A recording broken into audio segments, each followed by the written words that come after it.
Hi, it's Dee from Inspired Health by Dee, and I'm really excited to be here today to chat with you about endo and hope. I work with a lot of women with endo in both my naturopath business and my personal training business, and I'm really active on a lot of the Facebook groups for endo as well as for period pain. And I just see that so many women are really struggling. And I know that for me in my own journey, and when I was really struggling with endo, I felt the same. I felt like there wasn't any hope, and I would always be in pain, and all those things. Like, I'll always struggle with my weight, and I'll always have to worry about endo belly, and endo would like always drive my life. And then the other side of it is all that fear around, am I going to end up having a flare up when I'm at work? Am I going to have a flare up when I'm in a social setting? Am I going to end up in an ambulance in excruciating pain at hospital? And so, but then fast forward 5 years, and after excision surgery and lots of things that I've implemented over the years, which are the same things that I recommend to my clients. Things like nutrition, supplements, managing gut health, managing stress, pelvic physio. I've come to a point where my own endo is managed, and I don't feel like it drives my life. And so I was thinking about how I could provide hope to the endometriosis community. And I thought, what a better way than to introduce women who are have their own journey and their own message of hope to share, and for them to come on board and share their message. So today I'm really excited to have Emma Makepeace from Makepeace Lifestyle on board. So welcome, Emma. Thank you. I'm really excited to be here. Yes, thank you. Thank you for coming on board and sharing your message. So did you want to start by telling us a little bit about your endo story and your Sure. diagnosis, how it all happened? Yeah, so my endo journey started quite late. I mean, it was always, I guess, there. It just took a really long time to diagnose. I was 34, almost 35 when I was diagnosed. And so that was 5 years ago now. Maybe even 6 years. I don't even know how old I am. 5 or 6 years ago now. And yeah, so what happened was I had a lot of things as when I was younger. Just, I had been admitted to hospital twice, where I had these massive, I was at work one time, and the other time I woke up early in the morning, and I just had this, I was nauseous. My stomach was felt like it was going to explode. I could not get up out of the fetal position, and just in absolute agony. Went to the hospital, nothing, couldn't find a thing, and went to a gynecologist. No, couldn't find a thing. You're perfectly healthy, nothing wrong with you. So a few years passed, and I had met my husband by this stage, and we had been trying to conceive, and nothing was happening. And I got talking to my best friend, and just about cycles and reproduction and all of these things.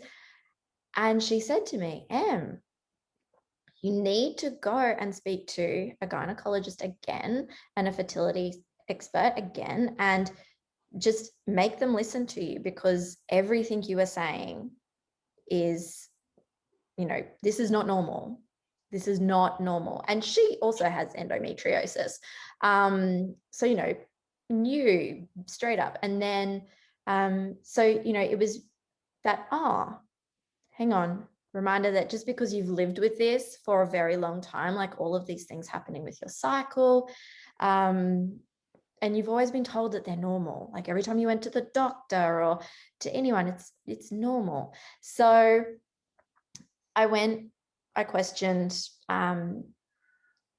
discovered we had a bit of a family history as well. And so he said, yeah, I'm pretty certain. I also at the time had a pap smear come back as potentially positive. Is it positive? I can't even remember. I was so long ago, but that there was possibly cancerous cells, so cervical cancer. And so he was like, right, we need to get in, do the laparoscopy, also take a biopsy straight away, because who knows what's going on. So did that, and it was not the most pleasant experience, as anyone who's had any of these surgeries has. My stitches actually came undone when I was coming out, and he had to come and re-stitch me while I wasn't anaesthetized because I was just bleeding out everywhere, which was quite painful. So yeah, it was a little bit of an adventure, this whole thing. But anyway, so then my symptoms massively improved, and we went for, so that was, it was 3 years that, or two and a bit years that we had been trying to conceive by this stage, after having the laparoscopy as well. And so, you know, that initial window of hope that the medical professionals give, or had given me, had passed, where they were like, you know, in that first sort of 3 to 12 months is, you know, that's when things will happen. If not, then we look at IVF. And so that had passed. And the limits my husband and I had also put on ourselves, because, you know, there's this whole story around if you haven't fallen pregnant by 35, and here I was, I'd passed 35. And so I was like, oh, this is just like the stress. So the stress wasn't helping anything either, and was flaring up symptoms, even though I was a lot better than what I had been. And so we then went through this process of, I had connected with an amazing homeopath. I had also, you know, reached out to other professionals. So I was getting massages for helping to lymphatic drainage and all sorts of things, kinesiologist, so that I, you know, was dealing with the emotional side of things as well. Because for me, there was a lot to work through in terms of how I perceived motherhood. And so an acceptance of that. I am a stepmom to 2 beautiful children. And there was a real unlearning of what I perceived, or what society defined motherhood as, because I was already mothering. It was just that I wasn't accepting that in myself, that, you know, it didn't count somehow, even though I was doing all the things. I just hadn't physically given birth. And so we got to two years after the surgery, and my husband and I went, do you know what? Even if we don't fall pregnant, we are so incredibly lucky. We are so blessed. You know, we have this amazing family structure. I have my health back from all of these people supporting me in this journey. And so it's okay. And we then sort of let the pressure off and went, it's fine. We're not, you know, we're over 35. So what about all of these things? Because I was diagnosed as borderline stage 3, stage 4 endometriosis. So given sort of a 1% chance to fall pregnant naturally. And it came to the February, we had decided that once we got through Christmas of that year, that, okay, if we hadn't fallen pregnant, we would consider IVF, because we're now starting to get back to, you know, that stage of when surgery, the effects can start to wear off.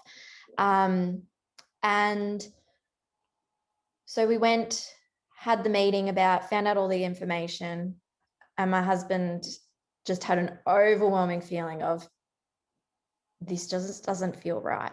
And me was still in this, you know, clutching, but I've got to try the things. I've got to try the things.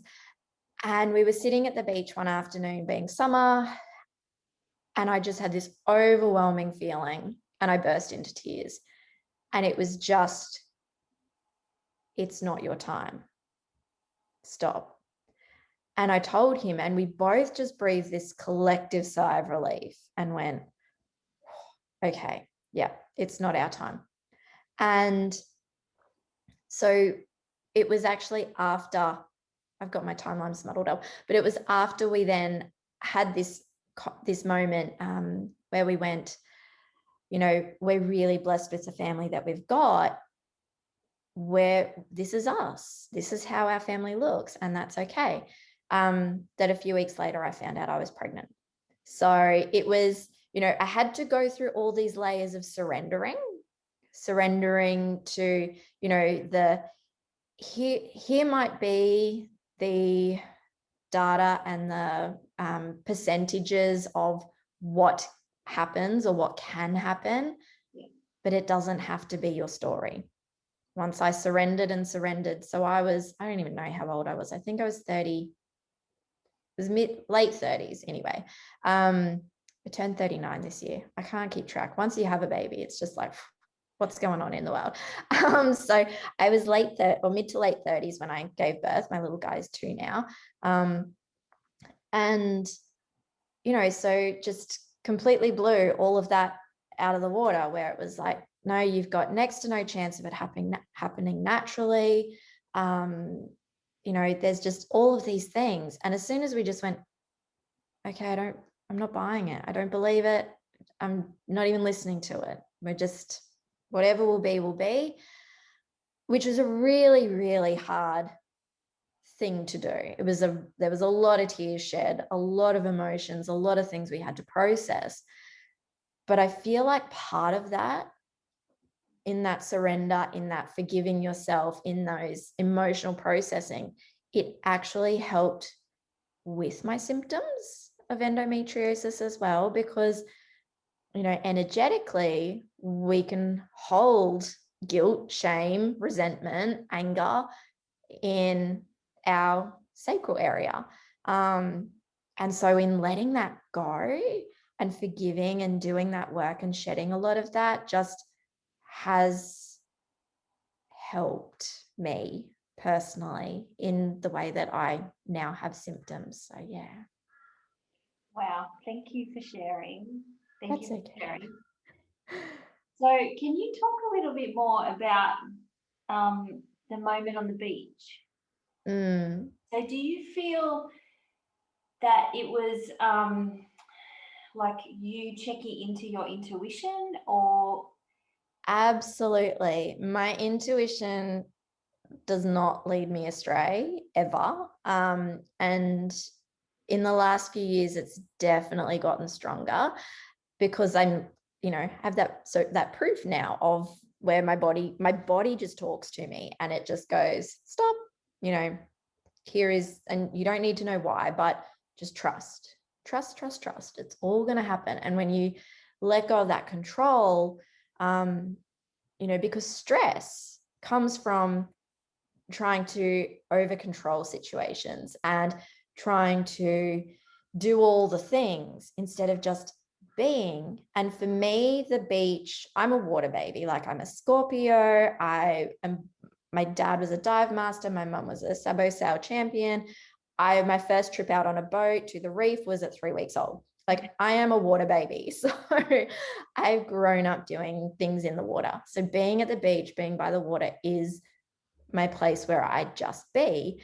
And it was just, that sitting there, watching the sun over the ocean, because it was the late afternoon, just taking a few deep breaths and really centering myself into, hang on, get out of here, drop into my heart. So what's going on in my heart, rather than all the noise in my head, all the chatter. Just drop in and listen to what your heart is telling you, because that is your intuition coming through. It is that divine guidance, whatever it is that you want to call it, God, goddess, source, it's just flowing through, and to trust in that.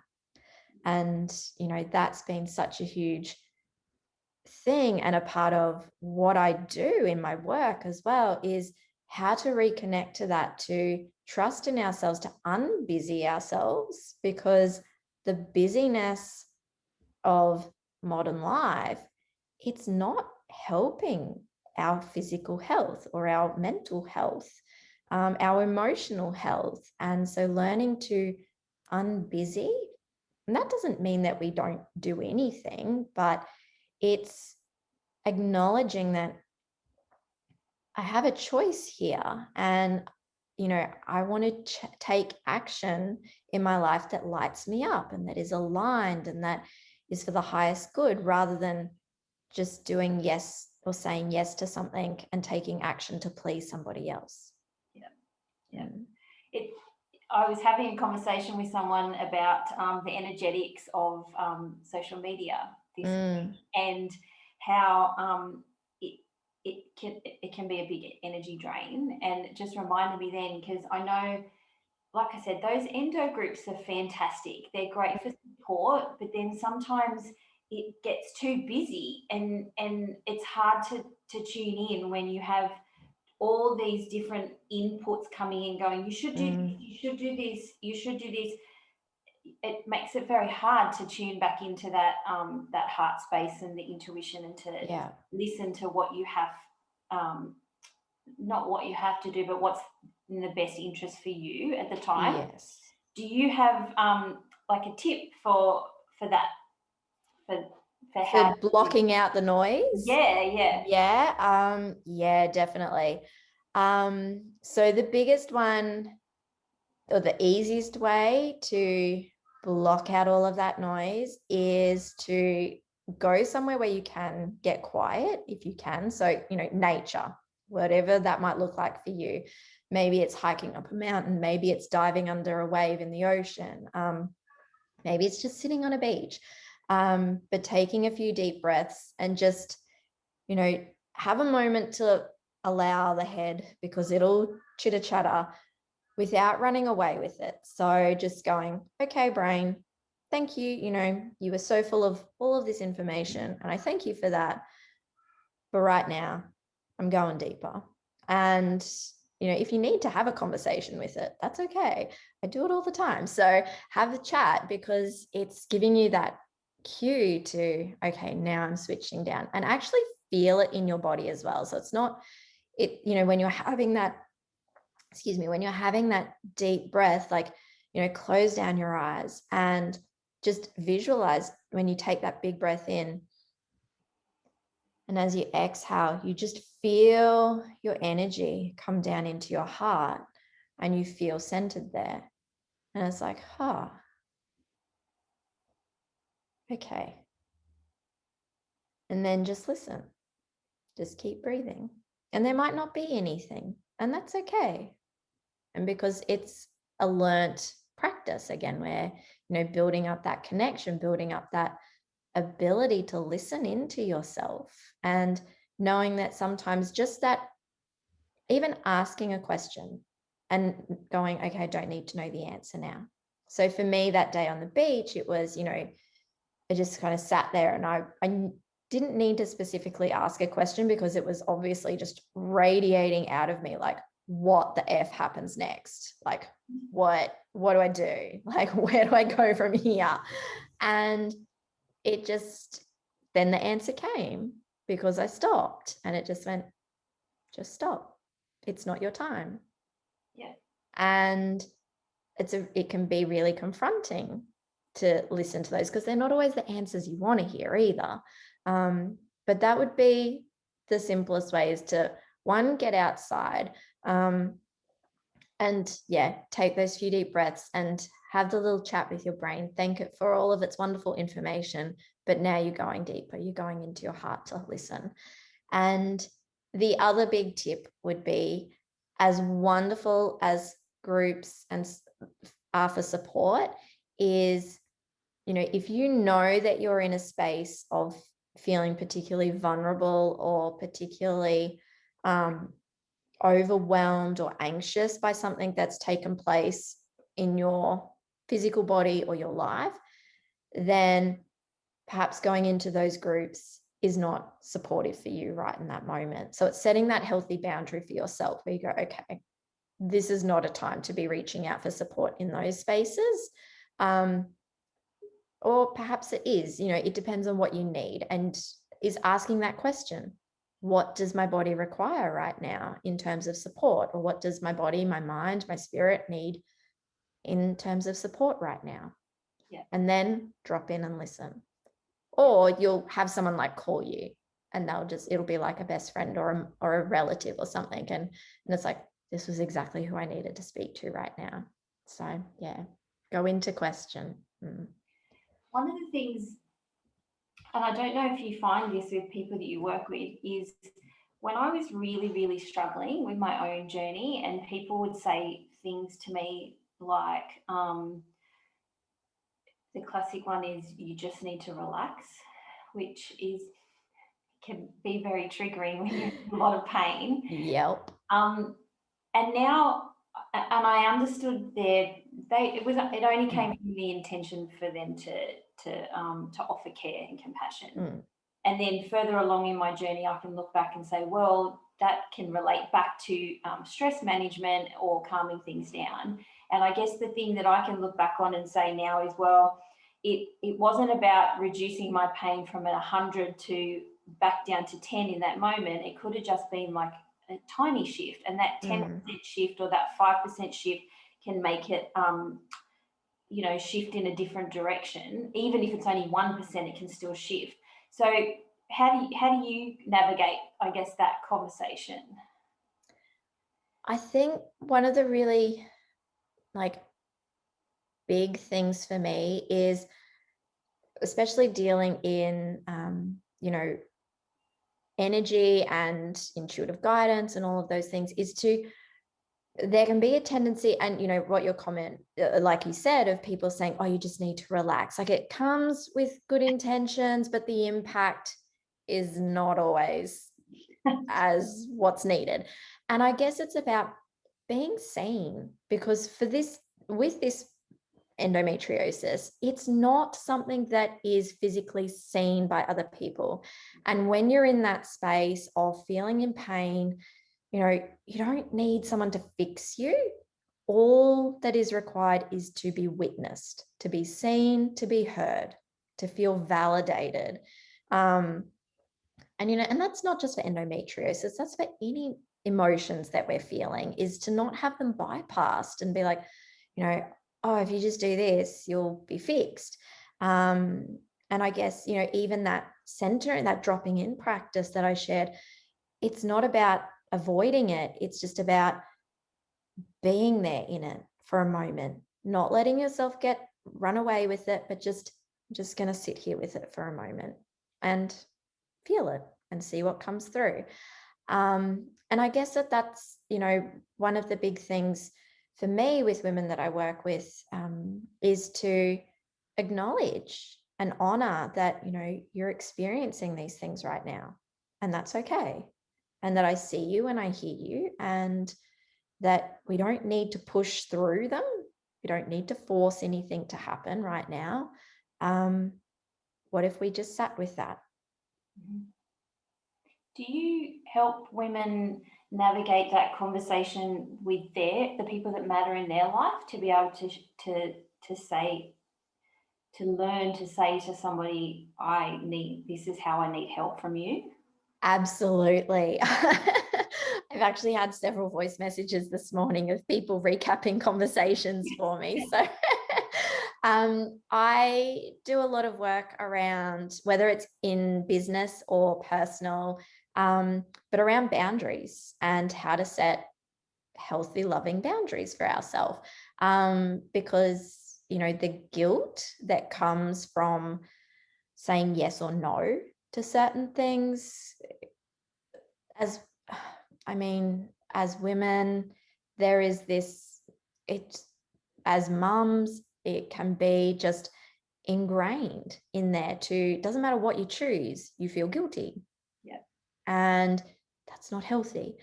It's not supportive, it's not loving. And so, okay, let's create boundaries, whether it's to support you in your business so that you're not burning out, so that you're not doing all the things because you don't feel enough, again, even though you're doing like 50,000 things during the day. But yeah, let's set boundaries. And so those might be, well, what's really important to me? And once you identify that, then it becomes like a catalog or something to check back in on when you do get asked different things, or you get these different bits of information sent your way, and go, okay, you know, someone has said this to me, but does this meet my requirement, my boundary, what's important to me? Yes, no. Okay, so here's what I can do to then respond to that. It can be just a yes or a no, or it might be that, you know, it might be the language for here is what I require, like, so that I feel supported. So that it's not an attack on anybody, it's just acknowledging here is what I need to feel seen, to feel heard, to be validated as enough. Yeah. And supported in that. It's so big in the endo community, because the diagnosis can be 7 to 10 years on average, that so many women have that experience where they're brushed off, their symptoms are brushed off, they're not heard. And so it just creates this big, I guess, gap between, totally not feeling good enough. Yeah, and you don't trust your own intuition. You don't, because you're being told by all these people, oh no, that you're fine, there's nothing wrong with you. And that was where I learned to trust my intuition. I actually had a friend I traveled with years and years ago, and he said to me one day, are you paying attention? I was like, yeah, I'm paying attention. And he was like, no, seriously, like, are you paying attention to your life? Because it's telling you stuff like all the time, like everything that's going on is speaking to you. And, you know, that's not to then get swept up in it all, but just to be aware. And, you know, these things that are going on in my body, is it just that I have, you know, muscle soreness because I've done exercise? Or is it that my legs are aching because I'm coming up to my period and this is a sign from my body to go, stop. This is your season of winter. Do not move, get out your heat packs, get back on, you know, take your homeopathic remedies, get into your magnesium. That's my self-care plan for that stage. And it will be different for everybody else. But, you know, that's my little telltale sign that stop. And instead of pushing through that because, you know, I've still got a big long to-do list to do, where I just go, no, for the next few days, I'm out. I'm going to watch some movies. I'm going to go and sit in the sun. I'm going to do what keeps me comfortable so that I don't end up in hospital. And I mean, I'm very privileged that I have that option, but I created a business where I wasn't working for somebody else. So I have that flexibility. Yeah. And it's one of the things that I really am so passionate about is women, mums, being able to create a business where it's okay to go, do you know what? I need to reschedule today. Yeah. And I don't need to justify why, and that it's safe for them to do it too. That, you know, child is sick. My body is in, you know, I'm listening to my body right now, and that is respected because it doesn't happen enough. And that's where this disconnect comes in, where, you know, we don't trust our own bodies because we've had so many other people tell us that there's nothing there. Yeah. Yeah, totally. And there is something there. If you are feeling it, it's valid. And that goes back to the point you were saying earlier where you thought that the period pain was normal because I guess it's a combination of society tells you it's normal, or the conversations aren't being had at a deep enough level with other women to understand that that's actually not how it's supposed to be. Yeah. You're supposed to be in pain. It's bloating up to look like you are 6 months pregnant in the space of 6 hours is not normal. So not normal. Yeah. Something is going on. Yeah, definitely. What do you wish that you knew earlier in your journey? To trust my body and what it's telling me. Yeah, I really didn't trust my body. And, you know, there were so many elements of, I guess, just putting shame on myself for, you know, that for a week and a half out of every month, I would pile on a couple of extra kilos, and it didn't matter what I did. And then, day 3 of my period, it would all go again. It didn't matter. And, so just this, that body shaming, that kind of internal body shaming that came, and just, I guess, to tell myself earlier that, trust all of those things that they're messages to you, to look a little deeper and to not take the standard response of there's nothing wrong with you, we can't find anything wrong with you, as that's what it is. So yeah. Do you find that there was because you work within this space now and you work with women around like that inner listening and inner knowing, had you always had that, or was there some sort of catalyst or no, there was a catalyst, and that's all. Or no, did you meet somebody that you thought, oh, their point of view is very different, and I'm intrigued by how is that way? Yeah, no, there was definitely a catalyst. I was, A-type personality, was on track to achieve all the things. Also ex-gymnast as a child. So 12 years of gymnastics. So very, perfectionist tendencies. I'm a reformed perfectionist. I'm now quite happy to just whatever. So, go with the flow. And but no, there was definitely a moment spread over a few months, and this was where it was, as the way with things, it was a whole series of events that unfolded, from a domestic violence order, to then resigning from my job, packing up my place, traveling overseas, all in the space of sort of 6 months, and traveling by myself overseas for a few months, to my friend who I was traveling with telling me, are you paying attention to all of these things? It kind of became my catchphrase, was to myself, are you paying attention to this? What's it trying to tell you? To again, when I didn't pay attention, winding up in Vietnam playing blackjack poker, which I found out afterwards is not a game because I'm not a gambler, and losing all my money and having to come home early because I lost all my money. And so then it was like, and then I had this big cry because I was like, oh my God, I'm going home early and I've lost all my money and I'll never travel again. And my friend who told me to pay attention then died in a plane accident 3.5 weeks later. And a month later, I was on a plane to his memorial service. So I traveled again.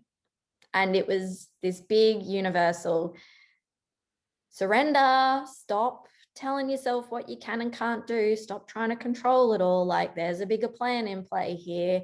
Trust. You will travel again. You will do all the things again in, their own time. So yeah, that was my big shift moment, where it had already sort of been starting, but yeah, that was the big one for me. Yeah, wow, that's really full on. Yeah. I can laugh about it now. It was a very long time ago, and again, I've done a lot of work processing all of that. So, but yeah,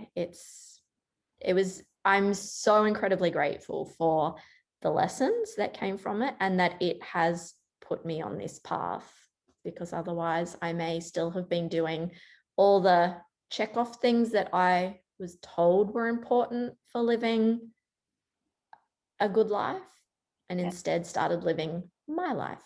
Yeah. And it's such an important mantra to live by. Are you paying attention? Yep. In all areas of your life, particularly with chronic disease. Yeah. Pain. Yep. What are the things that set you off? For me, it's you know, if I have a bit of a blower with sugar, then I'm guaranteed I need to give myself a couple of days to get it out and get back to normal again, because I'll feel like just not nice, and I get brain fog and the bloating and all the things. So yeah. What's the big message of hope do you want to share to the endo community?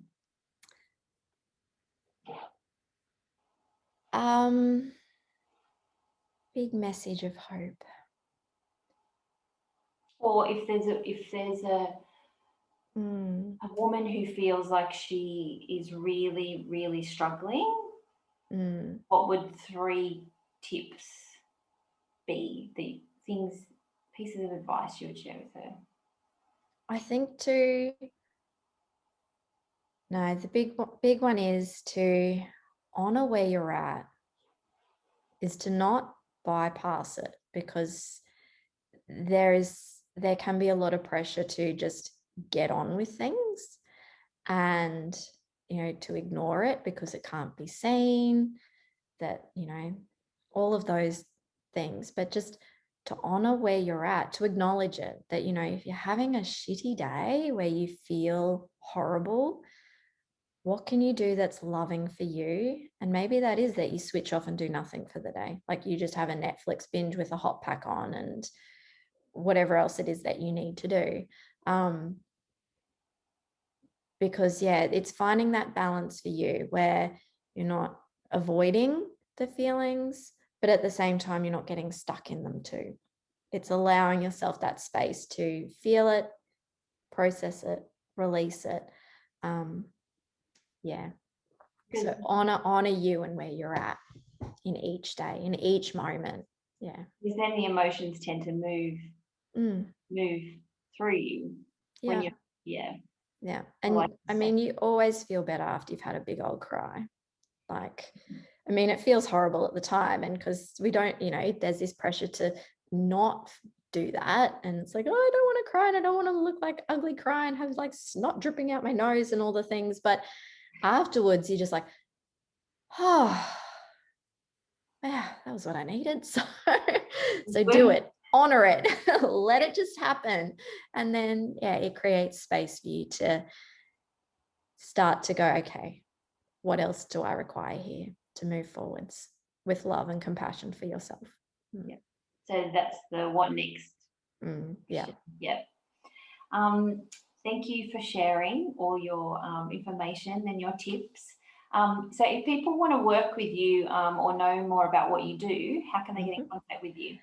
You can find me at Makepeace Lifestyle on Facebook, or Makepeace Lifestyle on Instagram. They're the 2 places that I'm most active. And just drop me a message and come and grab some more. I've got plenty of resources on there for, you know, meditation, mindfulness practices, journal prompts, all of those sorts of things for you to just start to go through the processes and layers of whatever it is you might be experiencing and feeling, and help you drop into your intuition. Awesome. Thank you. Is there anything else you'd like to share? No, I think, oh gosh, I could keep talking all day. So I'm good for a chat. No, I really encourage anyone to, give yourself that space to just be in all of this beautiful life, the ups, the downs, the ugly, the all of it, all the messiness, all the joy, and that it's all okay. None of it is right or wrong, no matter what anybody tries to define or label your body as being. Yeah, definitely. Thank you for today. I really appreciate you coming on, and I just love your beautiful energy that you share. It's just beautiful. So thank you very much, Emma. Thank you for having me. It's always fun. I love having a chat. So awesome. So thank you very much, and I hope to chat with you soon. Thanks. Bye, Emma. Bye.